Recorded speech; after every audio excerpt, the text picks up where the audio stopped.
Good evening, everyone. I'm Liz Joyner, founder and president of the Village Square. On behalf of the Village Square and Florida Humanities, we're delighted you've joined us tonight for Majority Minority with Dr. Justin Gest. This program is part of a multi-year series of digital programs, Unum Democracy Reignited, presented in partnership with Florida Humanities. The programs will explore the past, present, and future of the American idea as it exists on paper, in the hearts of our people, and as it manifests in our lives. If you are familiar with the work of Florida Humanities, we're putting their web address in the chat window. Be sure to check them out. I also want to mention that the chat window will be closed tonight, but you may ask questions at any time during the program by clicking on the Q&A button at the bottom of the Zoom window. And if you haven't taken our anonymous pre-event survey yet that we sent you by email, if you just take a moment to do so now, we're dropping the link in the chat thread. Your honest answers will help the Village Square with a major nationally scoped research effort to better understand divisions in the United States. Even if you've done the survey at another event, we're asking you if you can take a moment to do it again tonight. Tonight, we're delighted to welcome streaming partners Listen First Project, Bridge USA, USC Center for the Political Future, Common Ground Committee, Civic Health Project, Unify, Citizen Connect, Center for the Humanities at the University of Miami, and our wonderful long-term partners, the Tallahassee Democrat and WFSU Public Media. If you want to do your part to support the cause of a healthy democracy, when you get off tonight's Zoom, we recommend that you subscribe to and support a journalistic effort near you. If local journalism dies, democracy won't be far behind. It's now my pleasure to introduce tonight's moderator, Manu Meal. Manu is a social entrepreneur who is passionate about empowering young people. And he's got a cool story. Protests on the campus of UCal Berkeley over a planned visit by right-wing provocateur Milo Yiannopoulos inspired then freshman Manu Meal to establish what has now become Bridge USA, an organization that aims to promote democracy, not partisanship, and now has 43 campus chapters in 19 states. Manu was recently named to Forbes 30 Under 30 in education. Manu, welcome. Thank you, Liz, for having me. Very excited for the conversation, but we got to get to the real guests. So I'm pretty sure that I met you your sophomore year. And I want to say, you know, people were talking about just what good work you guys are doing. And I think my greatest hope is that we could work together until you were a senior. And really what you've done with Bridge USA has surpassed. Really, I just think it's really been incredible. And I just have to say, I know we got a program, but I have to say that Liz has been an amazing mentor. And as young people that have built that is focused on reducing polarization and building a movement around helping people to have conversations, something that I thought was very obvious, Liz. You've been an amazing help. So I'm Thank grateful. you. Our people who are joining us tonight should know that there's an amazing network of organizations out there that are working really hard to reverse the challenging situation we're in. And now it's my pleasure to introduce Dr. Justin Gest, an associate professor of policy and government at George Mason University's Schar School of Policy and Government. He is the author of 6 books, including his most recent, Majority Minority. He writes primarily on the politics of immigration and demographic change. Justin has also appeared on, this is a long list, I'm going to do it fast, ABC, BBC, CNN, NPR, and contributed to The Atlantic, The Boston Globe, The Guardian, Los Angeles Times, New York Times, Politico, Reuters, The Times, Vox, and The Washington Post. He does not sleep, apparently. From 2010 to 2014, Justin was a postdoctoral fellow and lecturer at Harvard University's Departments of Government and Sociology. He's been awarded the highest award for faculty teaching at both Harvard and George Mason University. He earned his bachelor's degree at Harvard University and his PhD at London School of Economics, where he ultimately co-founded and served as the co-director of the Migration Studies Unit. Welcome, Justin. It is my pleasure. Thank you so much for inviting me. It's great. It's great to be with Manu. It's really great to have you here tonight. And before I leave, I want to say that this is my second deep dive into Dr. Gest's scholarship. And we hosted him on his 2016 book, The New Minority: White Working Class Politics in the Age of Immigration and Inequality. when we ought to have been listening very closely to him. I consider him one of the most wise and prophetic voice on understanding demographic change and how we can respond to it. Gentlemen, take it away. Thank you so much, Liz. And as Liz said, this is not only a needed conversation, but it's necessary. I want to get two things out of the way, and then I'm going to ask some questions. The first is that I took Dr. Gest's permission to be able to call him Justin. So anyone that is concerned about the way that I refer to Justin from now on, know that I have special permission. And second, as someone that has written 0 books, I have to say that the book that I read from Justin has just been fascinating. Majority Minority. It is an amazing read, and importantly, and this is where I want to get into it, the key question and the key reason that the book starts off with is that in 2044, the US Census has reported that the United States will officially be a majority minority country. And you're probably wondering what that means, and we're going to get right into it. And before that, I want to give a quick overview of the program. So for the first about 20 minutes, we're going to just lay out the book. What is the argument? What is the thesis? What are the problems that we're contending with? The second section is I'm going to ask some what I call thornier questions, questions that get at the theory, the argument, to dig deeper into it.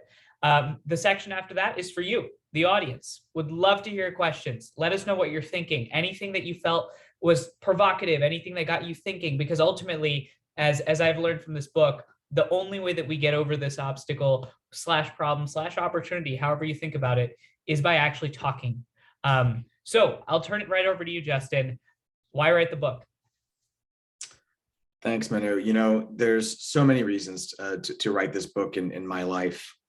You know, personally, before we kind of get into the scholarly reasons behind it, you know, I grew up in a majority minority environment. And of course, by majority minority, what I mean is where one or more ethnic or religious minority groups come to outnumber the ethnic or racial majority of a space. And that was Los Angeles, California for me. I went to majority minority schools during my childhood, and I grew up in one of the world's most diverse cities. And in many ways, that presaged the demographic change that was going to come over the United States, you know, later in my life. But it was something that I was always acutely attentive to, even as a youngster. I'm the son of a refugee, you know, who is part of a wave of immigration during the 20th century that fundamentally changed the complexion of this country.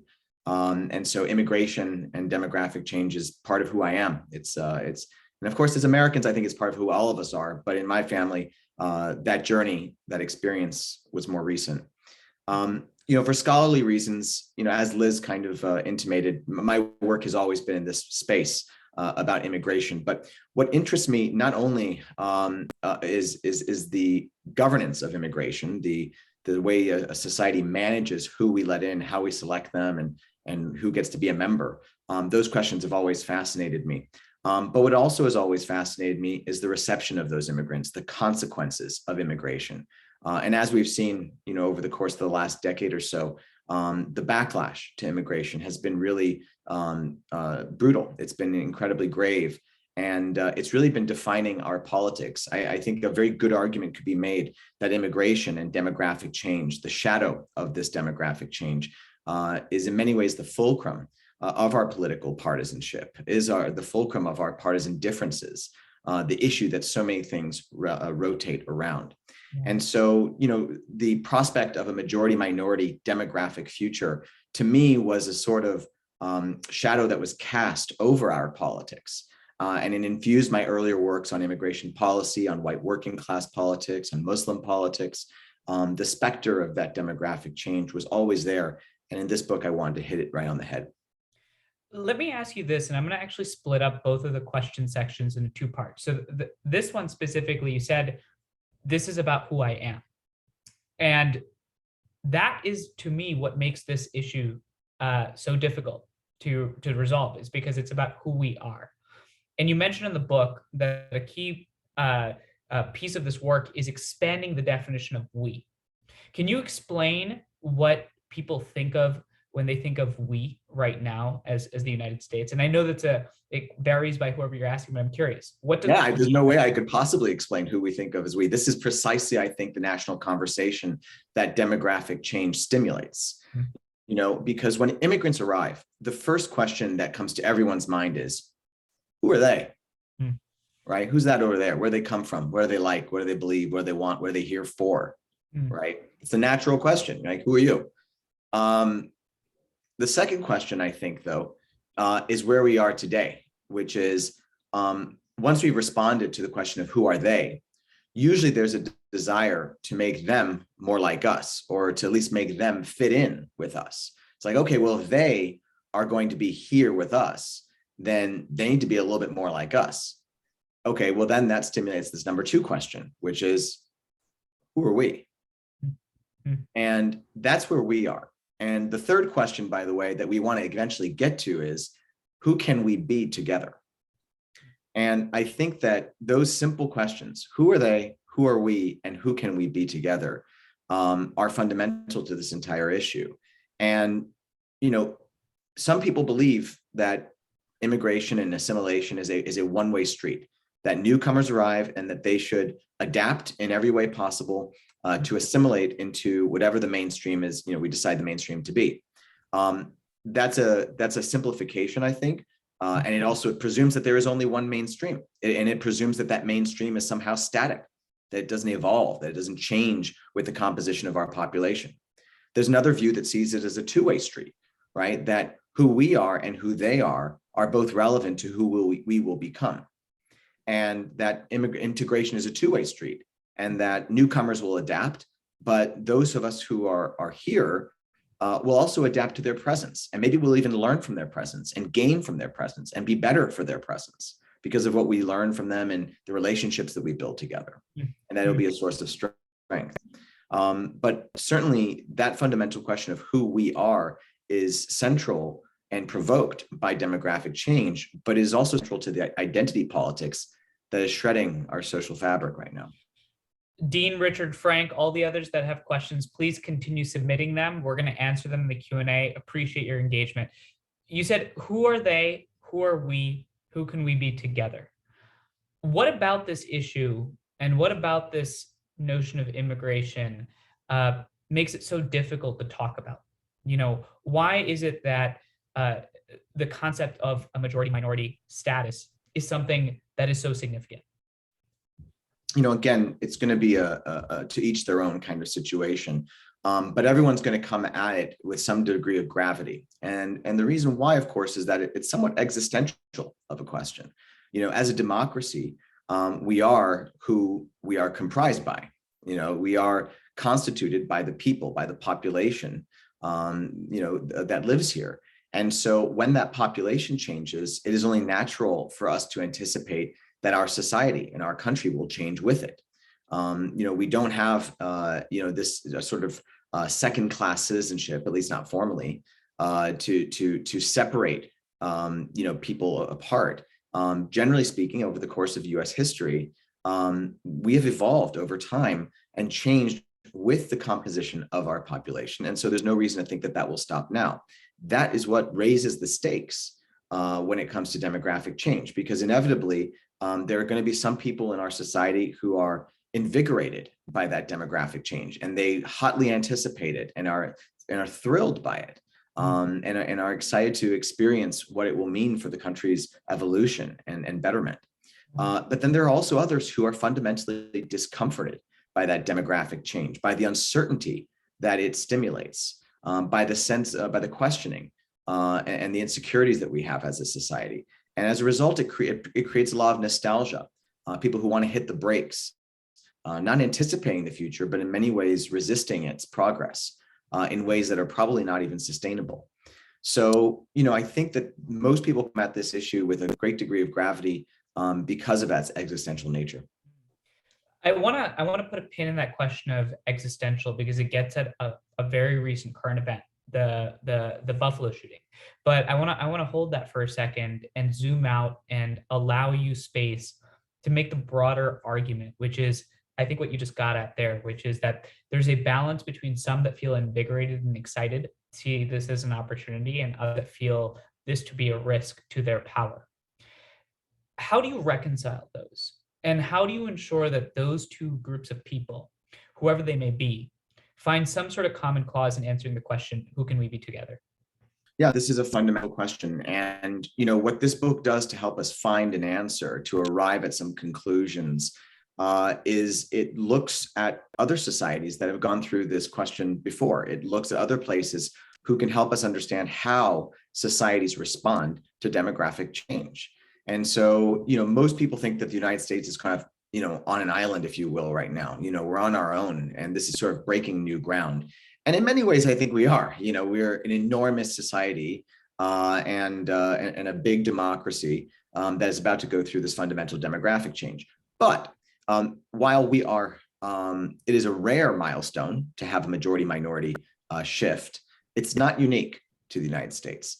It has happened before. It's just happened to very small microcosmic societies, many of which are islands, and the countries that I study, the societies that I study, all happen to be islands. It's not where I pick them, but it just so happens that they're islands. It's not that surprising. Islands are exposed to as crossroads of the world because they are approachable from all different angles in the sea. They are historically a sort of a nexus, I think, during empire and colonialism, and certainly today with global commerce. And islands are also interesting because they're kind of like laboratories, these small microcosms. So we can study them as a laboratory, as an example of what happens when human societies are confronted with great demographic shifts. So the countries that I study are Mauritius, Trinidad and Tobago, Singapore and Bahrain, and Hawaii and New York. And New York, of course, is not its own country, although many New Yorkers wish they were their own country. Or they're not Texas yet. They're not Texas. Yeah. Texas is probably in the same category along with California, my home state. But I think that New York simulates the same kind of sovereign country feeling historically, because New York once had sovereign control over who was admitted from an immigration perspective and who was deported. And the same, by the way, is true for Hawaii, which, while it's not its own country today, was its own sovereign kingdom up until 1893, when the United States government forcibly annexed it. And so all of these societies do simulate sovereign control over immigration and had to respond to enormous demographic change. And I know we'll get into the details of these different places soon. But to get to your question, I think most people, when they are talking about the prospects for demographic change and how we respond to it, I think most people are very concerned today with the eradication of racism and prejudice and xenophobia and nativism. And they say that only when we can eradicate these scourges from American society, from any society that's diversifying, can we actually expect to make progress socially. But in my book, I actually argue something different. Across the different societies that I study, even the most successful adaptations that were made, there was still prejudice, there was still racism, there was still nativism and distrust and xenophobia to some degree. In many ways, what I find is that, in fact, that distrust, that xenophobia, that prejudice, that is the turf upon which social progress must be made. It is the challenge that we must endure in the process of coping with demographic change. And in fact, we're not subject to these uncontrollable, human prejudices all the time. What I find actually, and ultimately, is that immigration and demographic change is ultimately subject to good governance. It is a milestone that must be managed. We must be conscious of how we are actually governing the shift and preparing a people for demographic change, particularly when we see it on the horizon.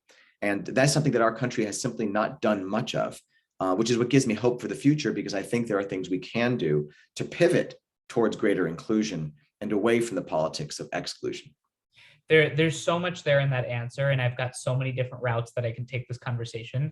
And so I'm going to do my best. I've got three sort of avenues I want to take this. But first, I'm going to ask what might seem like a stupid question. 23, you got to give me a break. So the stupid question I've got is, why talk about this?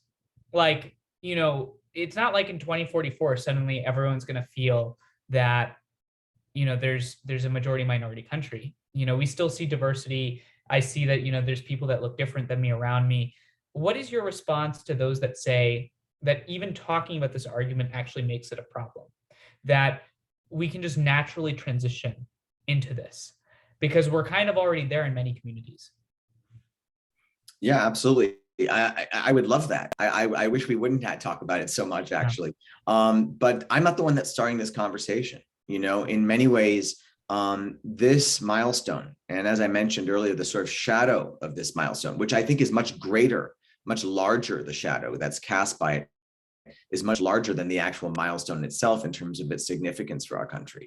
I think it's really overblown. But nevertheless, it's there. And to try to pretend otherwise by just saying, oh, let's just not talk about it, it's to not acknowledge an enormous, pink elephant in the proverbial room. It is something that is defining, that is contorting, and manipulating our politics today in a way I think that we can better understand. And so if we don't seek to understand it, and if we only ignore it, then we're doomed to repeat the same mistakes that other societies have made. There appears to be a tension that I'm trying to resolve. And that tension is that this is both, and this is sort of that first of three paths. So the tension seems to be that this isn't actually something that we should be talking about in a way that is that significant, but because honestly, it's happening in many places. But at the same time, it is significant in that most societies don't experience this. So how do you walk that balance? And I think the reason why that is a relevant thing to think about is because, again, walking that balance, there are those that are trying to posture this moment as a huge opportunity, and there are others that are posturing this as an existential risk. So would you say that this is a significant thing that is so unique that we should rally around and try to solve? Or should we treat this not as a significant problem, but just create spaces to talk about? How do you navigate that balance? Oh, I'm not sure that those two things are mutually exclusive. I think that even if we acknowledge it as a big problem, we still have to talk about it. And I think it is incontrovertibly a problem. This is as I asserted earlier. I think that this is the fulcrum around which our politics and partisanship is revolving right now. You have one party in this country that is cosmopolitan and globalistic and ushering into a future, and rushing into that future as quickly as possible, eager to evolve into some kind of demographic destiny. And then you have another party that is nationalist and nostalgic and consumed with the past and looking to assert control.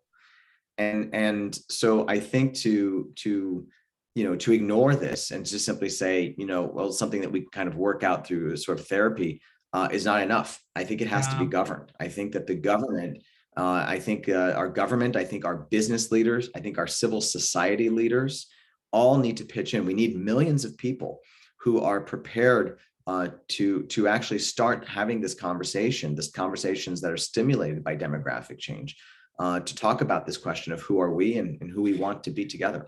I just want to say this is such a fascinating and important discussion. The way that you're navigating this conversation is, I think, exactly how we should be navigating it, which is thinking about the questions and talking about them in a constructive way. Let me take you down path two. And this gets to current event. You mentioned the existential risk that this poses. Let's be honest, and you articulate this in the book, that that's primarily the majority white population in the United States, that is the group writ large, obviously without trying to generalize too much, that would have the most to quote unquote lose when you are actually trying to get at the core question. There was a shooting in Buffalo, as we all know, where the shooter, an 18-year-old man, had a manifesto that talked about the great replacement theory. Can you apply that notion of existential risk to that act? How should we be discussing that question, and how should we be tackling it? Absolutely. The grand replacement theory or replacement theory is connected directly, wired to the majority minority milestone. It asserts a conspiracy that there are elites, largely led by Jews, they argue, who are interested in replacing white Christian and the white Christian population of countries, not just the United States, but also in Europe, they allege, with non-white peoples, apparently in some kind of effort towards world domination. And I'm not really sure how those two things are connected, but I'm sure a replacement theorist could explain it. In any case, the majority minority milestone is, I think, in many ways, the sort of culmination of that nightmare scenario for white supremacists and white nationalists. It is that sort of point of no return that they fear so much. And so inevitably, demographic change is hardwired into their conspiracy theory, and it is leading people to react in violent ways. And that is a product of us not having a real conversation about what our future looks like. It is the product of us not having a real conversation about how this is actually just a part of a greater evolution of this country, and that in fact we've been here before, that this is not actually our first majority minority milestone. And this is something that I'm sure you and I will get into later, so it's a good tease. But how being a country whose demographics evolve over time is something that is inevitably part of our future, but also part of our past. It is who we are today.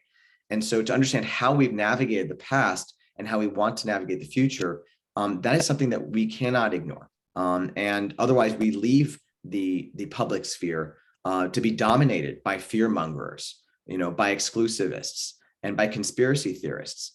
We leave the sort of media public sphere to be run by algorithms, which is what has produced where we are today. We have largely not applied any kind of handlebars to this debate because we're not talking about it honestly and in an informed manner.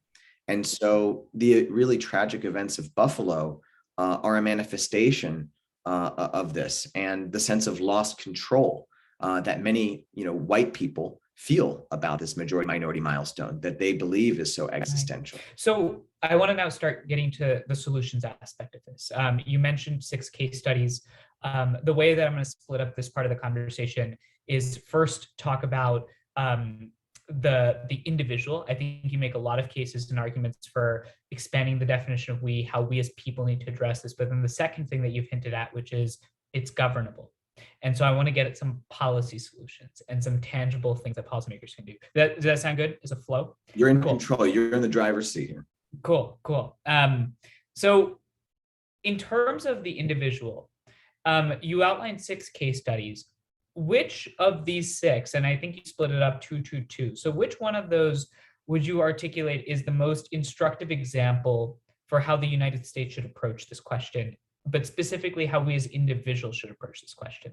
Because I want to keep the governable part separate. So how should we as people approach this question based on the case studies that you found? Sure. So there are three different types of cases, as you mentioned. I actually don't think that there's one or another that is more instructive. There's certainly more hopeful endings to some of these, or at least endings to the story so far in some places or others.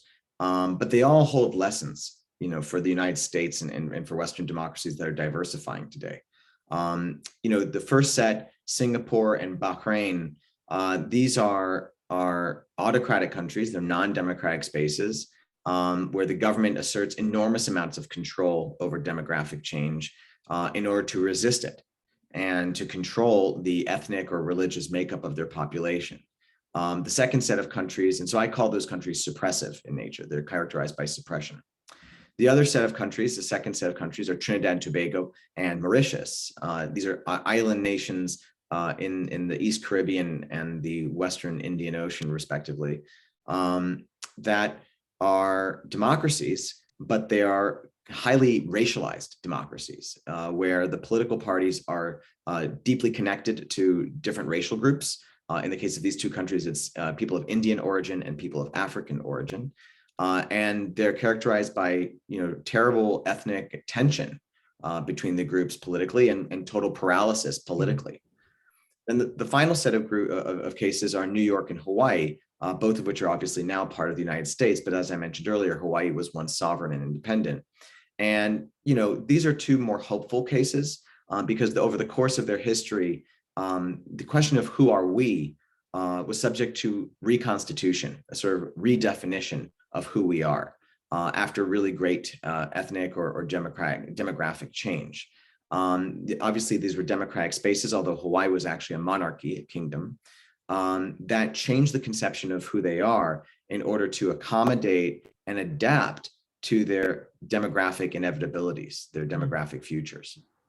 And we can learn something from each of these, Manu, there are countervailing trends. So just for instance, Singapore, I mentioned, is autocratic, and they utilize racial tension and racial differences in almost every expression of governance there, in the provision of social services and education of children, in immigration selection. Everything is done according to what they call race. And race there is defined by whether you are Chinese, the vast majority of Singaporean population, Indian, most of whom are Tamil origins, and Malay, who are from effectively the indigenous population in the Southeast Asian context. And that is not a great way of managing things. It's very suppressive. On the other hand, Singapore is, I think, a paragon of actual sophisticated thought put into how to create one nation, how to answer the question of who we are and who we will be together.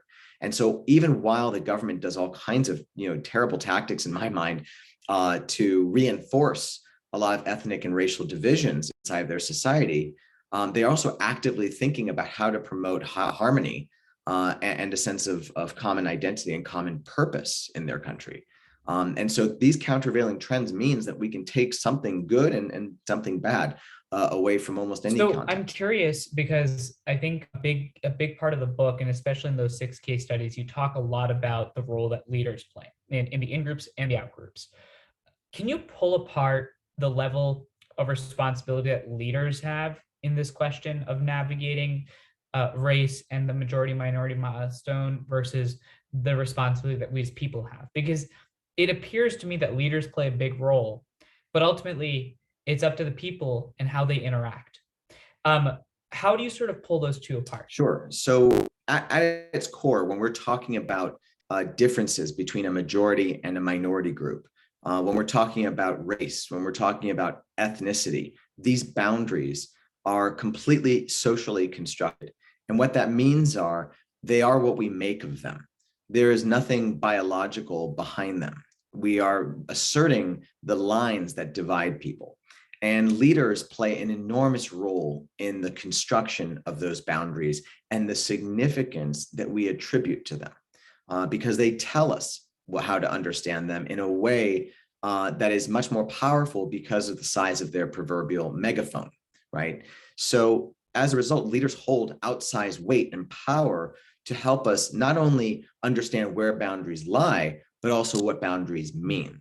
And so across these different societies, we see the role that leaders can play. And we also see the temptations that many leaders fall into and succumb to when they are incentivized to use those boundaries in order to divide so that they can win in elections. And so the role of leaders cannot be understated. But it's important that I also emphasize that leaders are not just in government. They do emerge in the business space, they emerge in the civil society space, and all of us, even down to the leaders of nuclear families, have a role to play in discussing and asserting the importance or the lack of significance of these boundaries that are dividing us today. Do you think that the backlash to demographic change when it comes to local leaders, national leaders, community and civic leaders, do you think that backlash is a uniquely Western and white phenomenon, or do you think that backlash is a human condition? It's a result. It's very much a human condition. So heretofore, I'm by far not the first researcher who is interested in studying the effect of demographic change. However, thanks so much. Well, I stand on the shoulders of giants, and there are a number of giants who have studied this. However, most of those giants are psychologists or political psychologists. And when you're a psychologist, your unit of analysis is the individual. And so you are usually testing the effect of some kind of treatment, the exposure to some information or some environment on people's viewpoints and behavior. And so what mostly psychologists have done up until now is that they have exposed people to information about great demographic change, or they have simulated the demographic change that's going to take place. But psychology experiments take place in a few minutes, in a very short setting. One of the longest treatments actually involve 10 days. So demographic change takes a lot longer than 10 days to take place. It takes decades. Sometimes it takes a full century to really hold its effect. And so while these giants in psychology, their work is very important, because what it showed was that people's instinctive differences, instinctive reactions to demographic change and being notified of great demographic change is to respond defensively, often territorially, often with exclusion and fear and uncertainty. That is the sort of natural human instinct when exposed to rapid demographic change. But we just don't know what happens at the societal level when you have decades of demographic change that takes place far slower than these psychology experiments can possibly simulate. Demographic change is a block by block phenomenon. It's a year by year, decade by decade phenomenon that's slow, and it takes time to take effect. And sometimes you don't notice when it's happening because it moves so slowly, much like you don't notice the barometric pressure around you or the rotation of the earth on its axis. And so if we're really going to understand how people respond to demographic change at a societal level, we have to look at a societal level. And so, for that reason, while I engage in some kind of political psychological techniques towards the end of the book to really understand political behavior a little bit better in the face of demographic change, I also want to look at these countries' experiences and have the benefit of looking at the long durée of history to better understand what happens. Yeah, and I'm gonna solely take my cue and get to the governable questions. The societal level. What are some tangible things that policymakers can look at? The last question I have on the individual side is, you mentioned it's a block by block phenomenon, and what we found at Bridge, and we work with young people across universities and campuses, is that people want to be a part of a community. People want ultimately to be part of an identity. And you mentioned the American identity and as being unique in that it's primarily thin nationalism, right? The American identity is not as cohesive and as strong as, say, being German, right? How can you build, maybe you want to problematize that notion, and I'm curious about it, but how can you build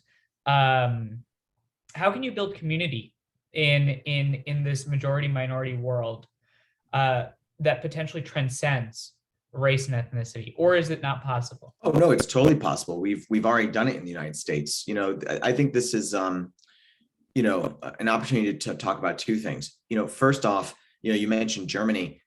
If you talk to Germans, they have similar insecurities about the fragility of their nationality, the fragility of their society. They are going through their own, extreme moment with the far right and far left gaining power.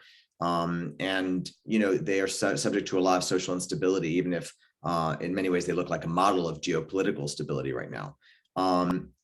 Countries always look far more stable than they actually are when you're looking at them from the outside. When you are so much more sensitive to our own issues and our own divisions, your own country always feels much more fragile. My house is always struggling compared to the other house. Yeah, you know too much. Yeah. You just know too much. So you have a much more complex understanding of your own country than you ever will of someone else's. And that's why the grass just looks greener over there. And that's why I kind of reacted when you mentioned Germany, because they're having this conversation too right now. Remember, they're the country that admitted over 1 million asylum seekers in 2015, 2016, and they continue to do so with Ukrainian refugees who are arriving. So they're having their own moment right now, even if they don't. I know there's a second piece you want to get to, but I am curious about this because you do bring up the notion of thin nationalism. Maybe I'm applying it wrong, but when you do say the word German, there are certain cultural attachments to that word, right? There's a culture, there's a society there, there's an identity. Whereas I think one of the arguments you made in the book was that America, when you think of American, is kind of open interpretation. And maybe it's that Germany slowly getting to that point. But do you think there's a difference in those identities, or is that something that— The only difference is that there is a sense of rooted heritage in Germany and the continuity of that heritage that, a settler state like the United States or Australia or Canada does not boast. The continuity of heritage in our countries was disrupted because it was the heritage of Native Americans and indigenous peoples that, of course, were subject to genocide and mistreatment by colonists and settlers. Our history in many ways starts with the founding of sovereign modern nations in the 18th century. And so that is something that is fundamentally different from old European countries. But remember that even old European countries were subject to lots of construction and compilation. Germany itself was a federation of many smaller states, and it changed with the borders of Prussia and Roman Empire, before that. So, these things are always, as I say, look more simple from the outside. The same is true for Italy. Britain, which is a very old nation, obviously, is a multi-ethnic nation with divisions between Wales and Scotland and the Northern Irish, of course. And they are also subject to enormous amounts of immigration today. So while I do think that continuity of heritage is there, I think it's overrated because it's all being questioned with the diversification of their countries, with greater secularism and greater globalization and cosmopolitanism. Yeah, and again, thanks for sort of entertaining my random slip-in question there. It's just, you do such a great job of deconstructing this that I got to get all my questions out. No worries. Go ahead. I thought this was a good opportunity to also just assert and problematize the idea of being a majority minority country in the United States here. We are subject to those same evolutions. So when the United States was founded, what it meant to be the majority, of course, was associated with whiteness. But whiteness itself in those days referred to a Northern European, mostly Anglo, Protestant whiteness. And over the course of the late 19th century, that changed. In 1845 until 1854, the Great Famine in Ireland pushed an influx of Irish into the United States at numbers that we were completely unseen in the history of our country. And then thereafter, they were followed by Germans, by Greeks, by Slavs, by Jews, by Italians. And, suddenly what it meant to be white was questioned, because if you think of whiteness from that old 18th century and 19th century lens, the United States, whiteness ended, in terms of its majority status, ended probably somewhere around the beginning of the 20th century. Those white ethnic groups that I mentioned earlier overtook white Anglo and white Northern European Protestants around that time. What ended up happening is we simply changed the way that we understood whiteness to eventually embrace those white ethnic groups, the Greeks and the Slavs and the Italians. Those all became what we now say are white people, but they never were back then, not in the sort of traditional definition of whiteness. And what that did was, not only did it postpone our ultimate majority minority milestone, which we now see it's revealed to be just something totally constructed, but it also allowed for the continued subjugation of people who were not white, who were not assimilable enough, who were not presentable enough as white, who didn't come close enough to qualifying. And that might have meant Middle Easterners initially, and South Asians. But it also, of course, it led to the continued subjugation of African Americans, and then thereafter Latinos. And so, our own country is more complicated than we look at from the outside. And this majority minority milestone is subject to precisely those same evolutions now. There's a white Hispanic group of Americans, people who are Hispanic and self-identify as white. That's 60% of all Latinos. That very well may just only self-identify as white in the future. We have a growing number of mixed race and biracial people in our country who very well may self-identify as white. That would also postpone our majority minority milestone that we expect to take place in 25 years. It might be a lot longer. It may not ever happen at all. I promised you that I was going to get to the question of it being governable, but you did it again, and you said a bunch of smart things. And I got to ask one more question on sort of the history of this. Okay.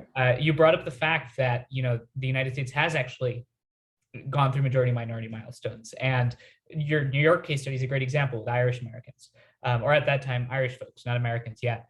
Do you think it is harder to do you think this minority milestone that's coming up in 2044 is usually more difficult than the past milestones because the race, the aesthetic color of folks is different?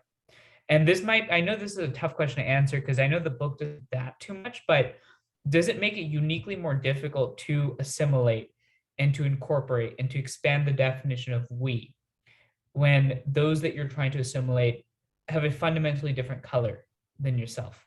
I don't know, because, I think it would be presentist to say that it's harder today. I wasn't there in the past, and my read of the history is that it was pretty hard back then. The Irish were so, and of course, the Irish were predominantly Catholic after 1845. The Irish were so discriminated against, so excluded, not to the same extent as African Americans, of course, who were denied voting rights, et cetera, after receiving citizenship. But they were so fundamentally excluded in New York society, for instance, that they were forced effectively to create their own institutions. It's why we see Irish and Catholic orphanages and hospitals and schools and universities today. Think about what the conditions had to have been in order to mobilize people to create these institutions so defensively, so protectively. If they were admitted into the mainstream and mainline institutions of the country, you wouldn't have had a need for, Fordham University or Catholic University, and these Catholic hospitals and orphanages and schools. They would have been admitted to them like anyone else. And so I've got to imagine that, through the eyes of Irishmen in America's past, that they had it pretty rough. It's a conversation without resolution. We'll never know. Yeah. But certainly race adds a different layer to all this. But in those days, religion was of paramount importance. Yeah, and actually, if you sort of double clicked on that point, I think there's so much scholarship on how profound religious divisions were, how profound it was to be Protestant as opposed to being a Catholic. Again, the question becomes, and I think this is an argument that actually a lot of left-leaning folks would forward, is that race is an aesthetic trait that you can't get rid of. And does that make it slightly more difficult? But I think, to your point, we can't really compare. And I don't necessarily know if it's productive to. So let's get into the question of governability. You mentioned that the majority-minority milestone is governable. That gives me a lot of hope because it means that we have the ability to do something about it. What do you think leaders should do? And make the broader case of what do you think leaders should do when 2044 is approaching? What should they start talking about? What should they start implementing? How should they tackle this specific issue or opportunity? Sure. So before we talk about what they should do, let's talk a little bit about what governments do. Sure. So in the face of great demographic change, the first thing that comes to many governments' minds are, how do we control this? In some cases, how do we stop it? But usually by the time you're worried about stopping it, it's probably too late because the cake is baked. Demography has a sort of inevitability to it because of fertility rates. It basically becomes an inevitability. But that aside, that hasn't stopped governments from trying. And there's three primary ways that governments try to address demographic change. And I refer to them as who comes, who counts, and who connects. And who comes is a matter of immigration. Who do you let in? Who do you admit into the country? And so governments have done a lot to try to restrict who comes into countries on the basis of racial or ethnic or religious, in some cases, selection. They also deport people sometimes according to the social boundaries that they constitute. So we see countries use immigration policy as a primary policy tool to affect who comes into the country. Who counts is about power. It's about the distribution of power. It's about who literally is counted as a citizen. And that gets down to census politics, gerrymandering of who is in districts and how you divide power and voting rights. And it comes down to the suppression of voting or the enablement of voting. It comes down to the way your institutions are formed. You think of like the United States Senate, which is giving outsized weight to sparsely populated rural states or small states who get the same amount of power as a state like Texas or Florida or California, New York. So all of these matter because it affects literally who counts and the power they're able to wield. And so you see countries often manipulate those institutions in order to preserve the power of the original racial or religious majority.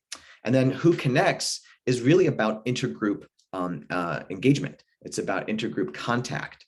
And you do see countries engage in this with certain limited tools like segregation, like redlining, the segregation of schools and housing discrimination. All of that affects who is connecting and the extent to which people can actually relate to one another and build something together. Now that we understand kind of what countries do to control demographic change, the next question is, what do countries and what do governments do in order to include or exclude? And I refer to these as the 5 pivots of inclusion and exclusion. And so I'll go through each of the 5 now, and feel free to double click on any of the 5. The first is a national ideology, an idea of who we are, and the idea of sociologically and ideologically what makes the country what it is. And those ideologies can be very inclusive, and sometimes they're related to labor unions, or they could be related to socialism, or they can be related to some kind of nationalism. And those can be sometimes be very inclusive ideologies. They can be very collectivist and multicultural. Others can be very exclusivist. They can only honor one side and not the other. And so that's a really key pivot. A second pivot relates to the socialization of youth. And so this refers to the politics of school curricula, the politics of textbooks, the politics of second languages, the politics of integration and segregation of schools. This may ring a bell, of course, here in the United States over the last few years when we've had debates over critical race theory, the Don't Say Gay Act in Florida, the book bannings that we've been seeing recently across the United States. These are very fraught politics because they can be inclusive, where you have desegregated schools, textbooks that acknowledge the contributions of all of a country's different minority groups and majority groups. Curricula that acknowledge those contributions more broadly, or they can be more narrow and restrictive. A third is commerce. Commerce, really is a way of bringing people together or separating them. You can bring people together by virtue of their interdependencies that the commercial system creates. We rely on each other for goods and services and expertise in many ways, and we often rely on people who are different from us to help us. But commerce can also be subject to the segmentation of labor markets, where certain people are not eligible for certain jobs. You can have broader markets where you have the racialization of poverty, and those are obviously toxic to any sense of inclusion. Then you have the politics of culture, inclusive and exclusive culture. And this is where you really get into the politics of the arts and sports, literature, cuisine, music, which are really subject to just remarkable fusion and hybridity. And it can really bring a country together and be very integrative and inclusive in nature. But we've also seen a lot of debates in those spaces, where you have debates over the presence of Confederate memorials and monuments across the American South, where you have debates over speech and protected speech when a football player takes a knee during the national anthem. And so we've seen precisely these cultural areas being subject to divisive politics as well as inclusive politics. And then finally, it's the politics of threat. Whether we identify our threats to be external, like another country, like a virus, Martians, or whether they're internal threats, which is very divisive when we believe that the greatest threat to our country comes from fellow countrymen, that the greatest threat is actually inside our gates, which of course is obviously going to be very exclusive in nature. And so those 5 pivots, ideology, socialization of youth, commerce, culture, and threat, are really the pivots on which society makes a decision about how they collectively move towards inclusion and exclusion. And, I think in the modern United States today, we see evidence of all different 5 pivots going in both directions. We are very much at a crossroads. You don't say. I think let me actually repeat the sort of 5 pivots, because I think that they, and based on sort of how you've described it, provides a good framework for how to think about it. National ideology, socialization of youth, commerce, culture, politics of threat. I want to take a quick step back, and I'm not going to double click on any of those because I want to make sure we get to audience questions. And those of you that are listening right now, the next 20 minutes are your 20 minutes. So please, if you've got any questions, anything you want to ask Justin, this is your moment, and we will ask those questions. You said who counts, who comes, who connects. Let's apply this. And I know this is putting you on the spot, and this is probably an unfair question, but let's apply this to the Buffalo shooting. You know, how would you ideally want our leaders to react to that shooting? What would it entail if you had your magic wand and you said, this is how we navigate this specific, because these instances are going to happen more and more, right? And we're going to see more instances of violence based specifically on racial lines. How should we approach something like that? What should leaders do about that shooting? Our leaders need to model the connection that we are advocating that we must build. We need to see our leaders defeat polarization on an individual basis to be the change that they want to see in the world. We need to see political leaders breaking bread with one another across the aisle. So we need to see enemies sitting down at the same table, sharing a burger or a cup of coffee or a beer. You know, we need to see, people of different races and different backgrounds coming together in ways that are trying to facilitate mutual understanding, where we are actually airing our senses of grievance, our senses of vulnerability in a place that makes people feel safe to do so. Earlier you asked what makes this conversation so difficult. And what I failed to mention as well is controversy, is discomfort. These are challenging conversations to have, and they're tended to be held privately in the United States and not publicly because of fears of retaliation or cancellation. And I think we actually need to have it out. Ultimately, these conversations aren't being had, but they're siloed. And they're not actually a secret because most of them are on the internet. You can see them anytime you want to, but they're not actually crossing anywhere. And so our leaders, I think, in the most public way possible, have to encourage these conversations and have them together. But they need to model the change that they want to actually see. And the problem is, I think that politically, our leaders are very concerned about leveraging our polarization into votes, and both parties are guilty of this to some degree. There's a sense that no rewards will come from that kind of outreach. But I really disagree. I think our country is exhausted by polarization. Even if we are complicit in it, I think we're exhausted by it. And so I think that a leader who has the courage, but also the skill to transcend these boundaries would do a lot of good for both themselves and also the country. I don't want to ask any more questions. I want to leave it there because I think if we were in person, that would have been a mic drop moment. I just want to emphasize the notion that leaders have to model. And we've seen this time and time again, Justin, on all the different campuses and all of the conversations we have. And now I'm going to transition into audience questions because there's people far more intelligent than me wanting to ask questions. So let's get into it. And let's try to keep our answers short because we've got a lot of questions and I want to make sure we try to get to as many as possible. The first question is that has there been a culture, and you did talk about this a little bit, but has there been a culture that has transitioned from one majority race to a majority minority without conflict? Yeah, the closest case is Hawaii. Okay. So when Hawaii, the short story of Hawaii is that the native population was decimated by disease that was brought by Western explorers and settlers. But that's actually not why the majority minority shift happened. It was because of the importation of labor. When Westerners settled in Hawaii, they created plantations that had a voracious appetite for labor, and Native Hawaiians did not want to work there. And there weren't enough of them to work there anyway, even if they wanted to. And so they imported labor from Japan, from China, from the Philippines, eventually from places like Puerto Rico and also Portugal. So they came from everywhere. And that's why if you go to Hawaii, you'll see last names from everywhere around the earth. The reception to these foreigners was not great initially.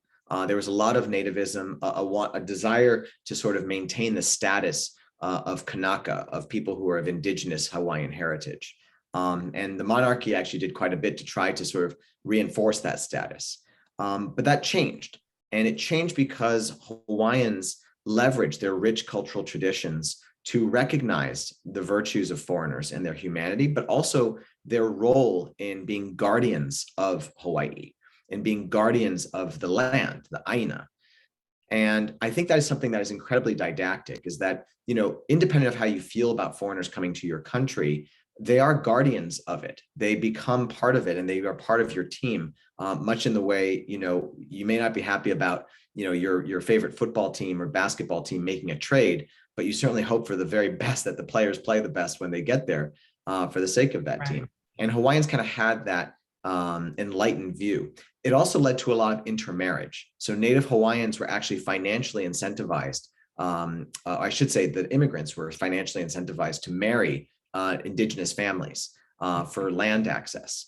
And so many, particularly Chinese families, intermarried with Kanaka, with indigenous Native Hawaiian families as well. And that broke down boundaries remarkably well. And so, when the assimilationist politics of the United States came around in the early 20th century, the non-white population, almost as an act of resistance against American assimilationism, bonded together with Native Hawaiians in a sort of Native Hawaiian / immigrant movement. And it changed the way the Hawaiians saw themselves and saw their country.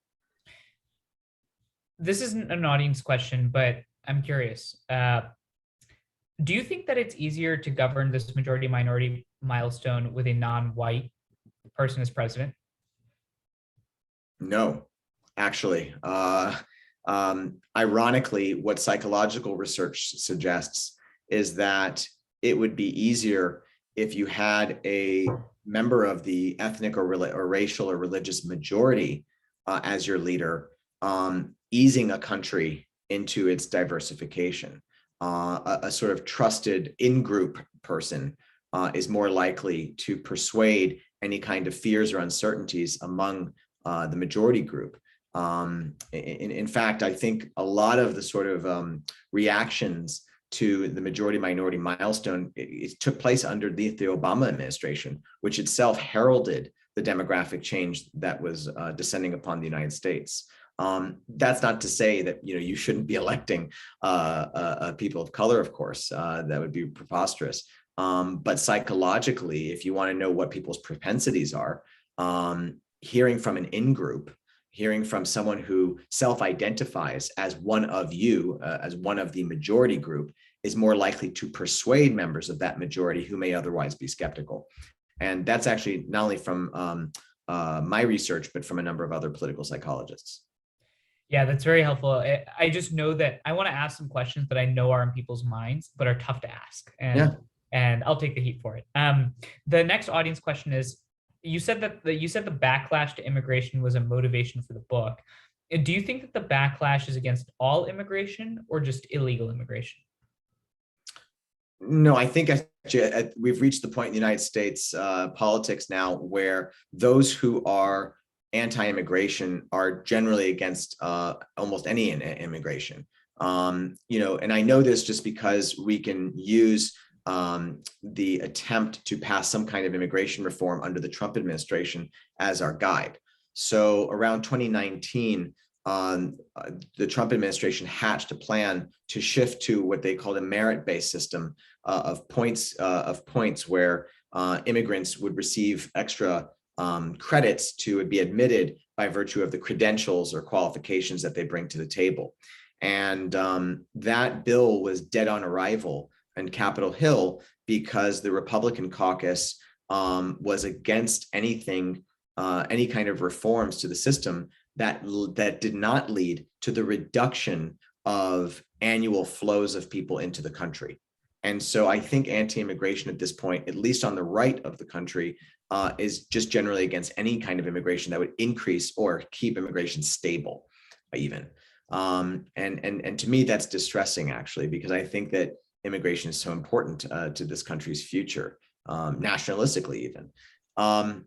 I think that when people decree illegal and undocumented immigration, in many ways, it's a justification for a broader anti-immigrant sentiment, because that's just what we see in terms of voting habits and rhetoric.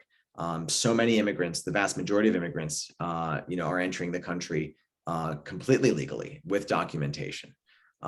So I don't think that it's just about the illegality of people who enter without authorization or overstay their visas. Understood. So this question, Justin, we got twice, once before the program, once during the program. And so we're going to ask it. Is it time to end affirmative action? When I apply for jobs, they ask my race and sex and say it won't affect my selection. Then why do they ask?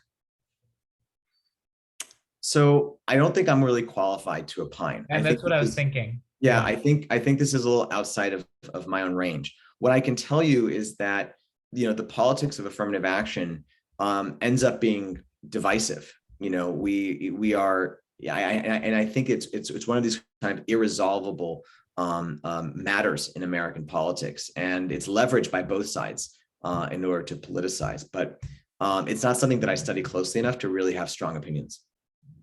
By the way, I just want to highlight that answer and say that it's okay to say, I'm not sure. That's why you should trust me. I hope people are taking notes. It's all right if we don't know the answer. It's much better. Don't trust any expert who knows the answer to everything.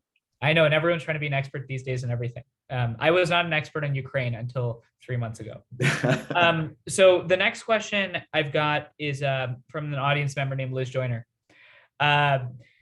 But I want to make sure I ask it because I think it fits well into this piece of the conversation, which is that a powerful and potentially frame-shifting part of the argument that you make is that nationalism is the turf on which progress must be made. And you compare it to a bamboo finger trap, that it tightens as you pull harder on it. Can you explain that phenomenon? Sure. So, I think most of our, listeners and viewers are familiar with the bamboo finger trap. It's one of these kind of woven bamboo tubes that you put your fingers in. And what you find is that the harder you resist it by pulling your fingers back out of it, the tighter it actually gets on your fingers, making it more challenging to release yourself. Because the human inclination when placed into the tube is to remove our fingers. But actually, the way to actually beat the trap is to actually go with the tension of the bamboo finger trap by going inwards in order to loosen it.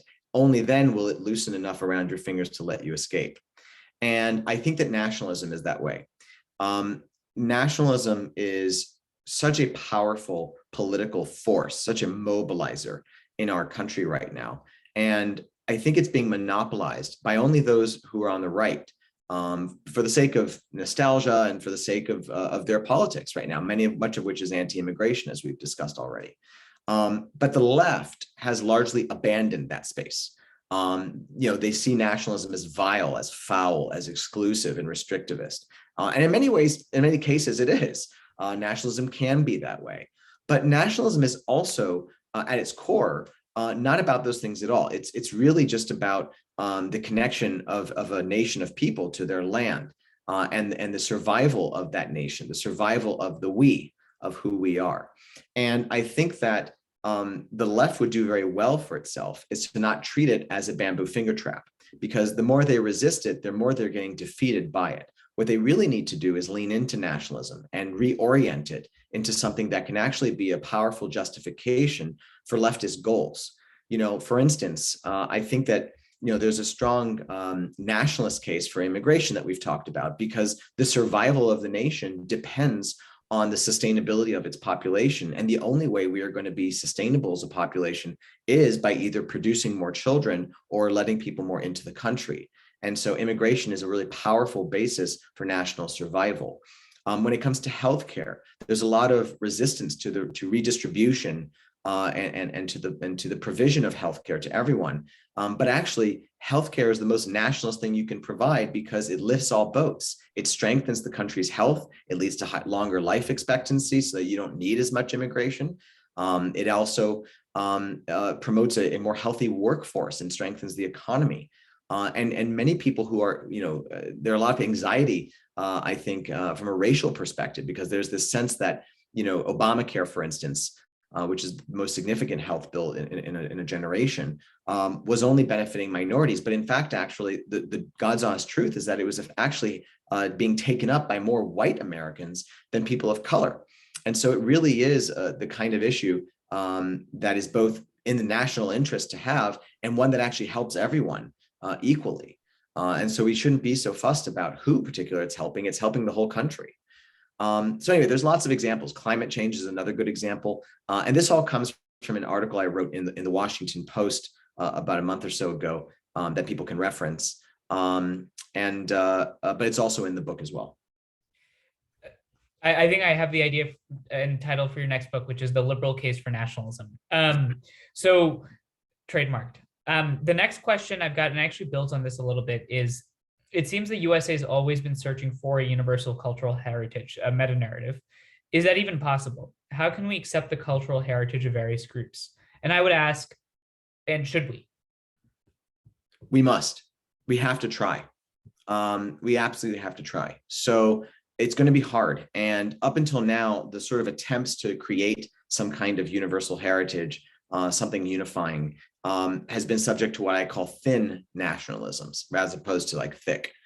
Thick nationalism usually is connected to ethnicity and religion and race, which, as we know, are really divisive and not suitable for a country as diverse and diversifying as our own. Thin nationalisms, unfortunately, are too thin. It's a Goldilocks problem. You have something that's too thin or too thick. The thin nationalisms do not have enough of a sense of distinction. They use kind of liberal values, universal values to connect people, but that are not uniquely American. We have to think hard about what it is that actually holds this country together. Yes, it's challenging to do that. Maybe it's an impossible goal, but it doesn't mean we shouldn't pursue it. I think we have to think really hard. And I think that we have incredible material to work with. This country ultimately is a country that swoons over dreams. We love comeback kids. We love underdogs, and we're all about dreams, but we're also all about struggle. And that common sense of struggle, that mutual understanding of dreams, is something that unites all Americans, because at our core, this country is really about a land of opportunity, a land of possibility, and in a way that no other country in the world can possibly relate to. And that is some really strong fundamentals to build off of. The other thing that we can build off, I think, is our shared heritage as immigrants. And certainly there is still a small minority of people of indigenous background in the United States, but even Native Americans in this country now are mixed in with people of immigrant heritage. Everyone is touched by some kind of journey to this country, which is a really big benefit when you compare to a country like Germany, for instance, where the majority can actually, relate to some kind of heritage in the soil, in the dirt. Very few Americans can. And that's actually a way to bring us together so that we can all recognize the journey that all of us are in. And so I think we have a lot of strong material to work from. And it's a matter of building leadership and courageous people, millions of them, who can leverage that into a common understanding of who we are. I mean, I think that is not only spot on, but it's going on the offense. Stop succumbing to the problem, use it as an opportunity, and then hold people's anxiety.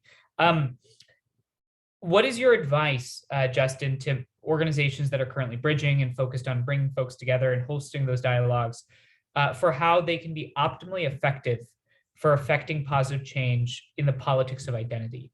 And I think part of your answer, actually, that last answer answered a lot of that, but I'm curious, what do you think bridging organizations should do on this question? Sure. So they can definitely, point by point, think about those different pivots that we talked about already. They should definitely be in the conversation about who we are and go into it open-mindedly. They should create safe spaces for people to say uncomfortable truths, to reveal what's sacred to them, even at the risk of offending some people. I think a lot of organizations are already doing those things. The other things that I would add, though, is think about scale. We really need to go big. A local community dinner, wonderful. It has a wonderful effect. But for organizations that are more ambitious, think about how we actually broaden this. Is there a social media strategy that you can pursue? Is there a way of actually reaching more people with megaphones out there that you can pursue? It really matters. Now, that's not to discount small ways that each of us can play a role. I mentioned earlier that we need millions of leaders. Try to affect your own family, your own organization, your own business. Be your own governor, and I think that really matters. But we also have to think about scale too. And then finally, for those of you who do pursue scale, measure, see what effect you're having. It can't, good feeling is not enough. We need evidence. And so work with researchers and consider how you can actually gather evidence to recognize the change that you're building and how you can actually help others do the same. How do you think we should talk about this in the language of not the left, but the center? What do you mean, Manu? So I think that there's a lot of questions about, how do we have conversations among one another to increase inclusivity? Or how do you speak to and persuade our fellow citizens who hold Native, anti-immigrant, anti-minority views? And the problem I have with all those questions is that if you immediately start off with, let's have a conversation about inclusivity, you're already turning off so many folks because those words have been politicized.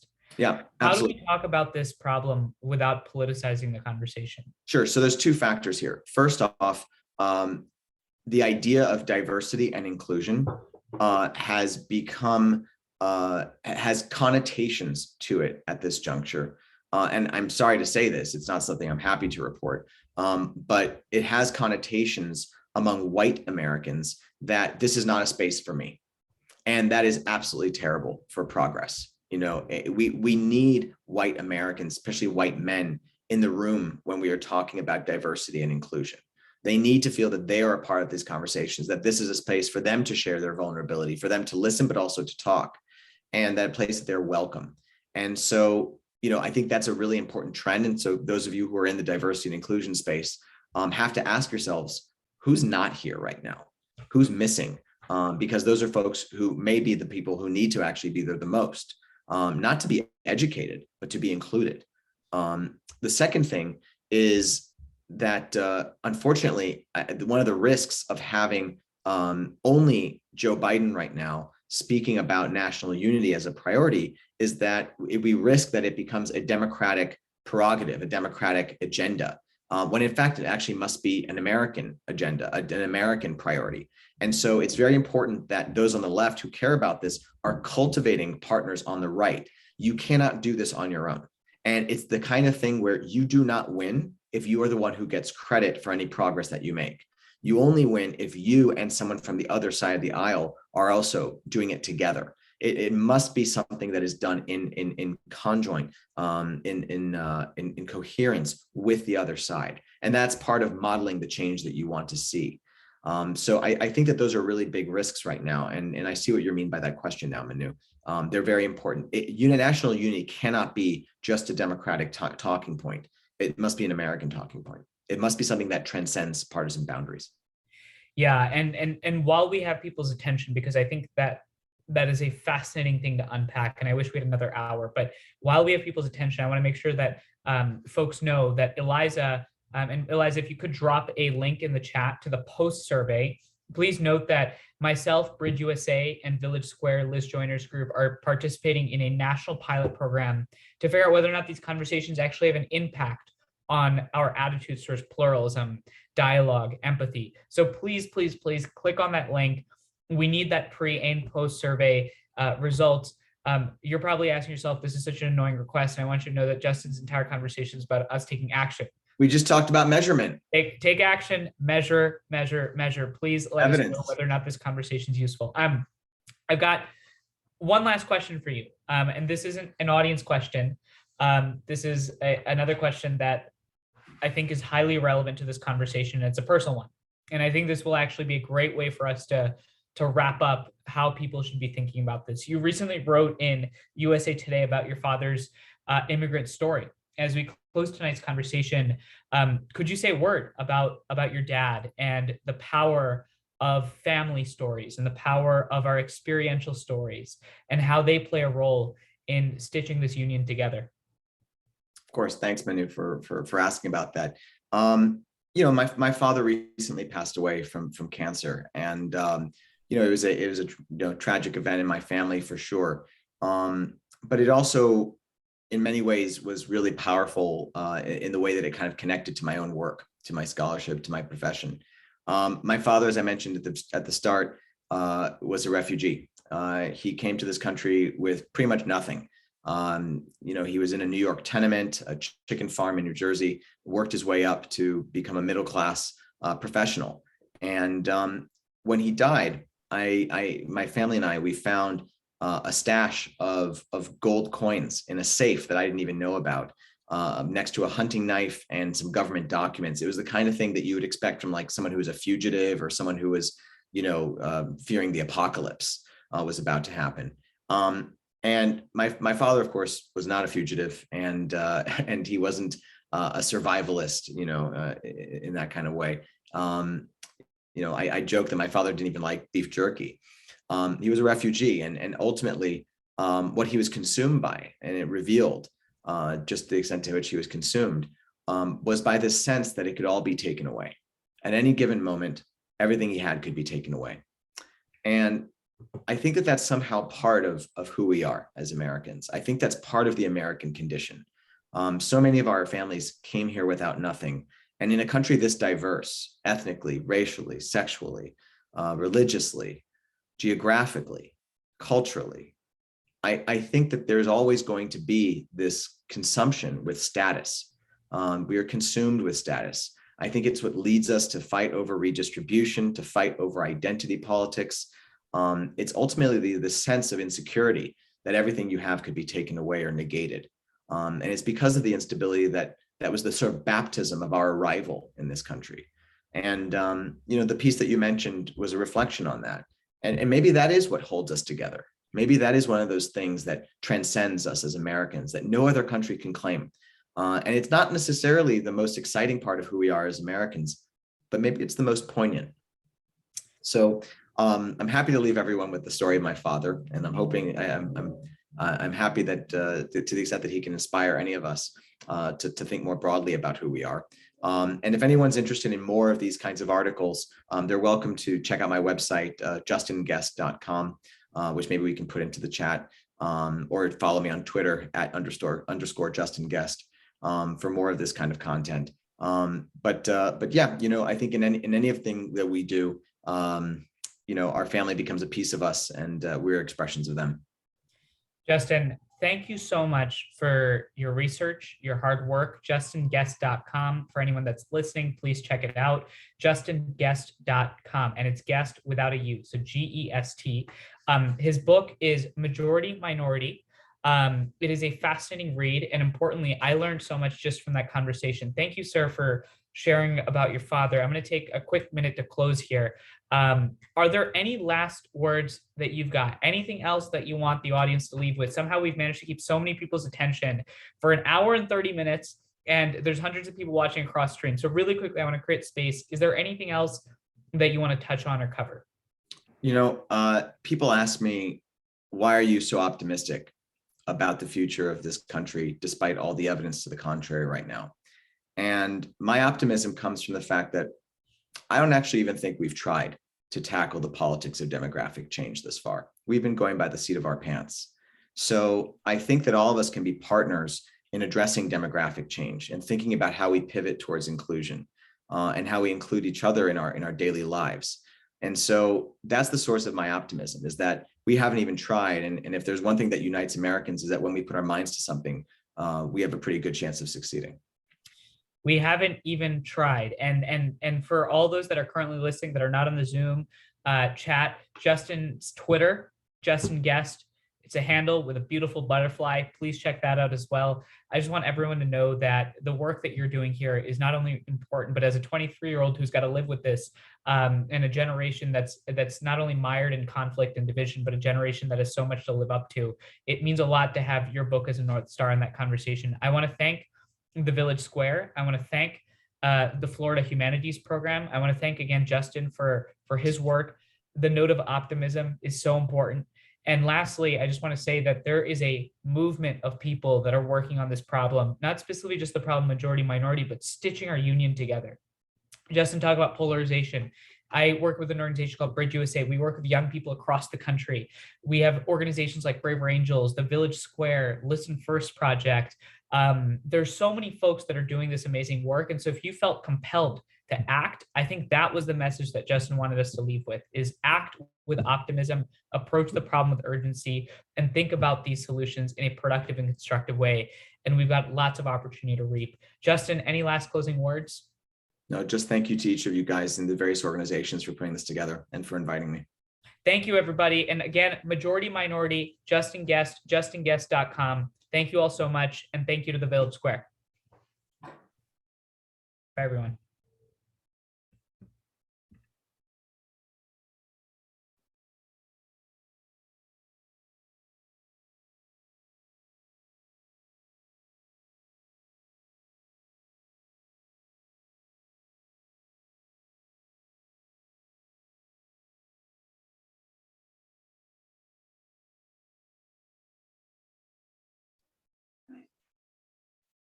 Nice.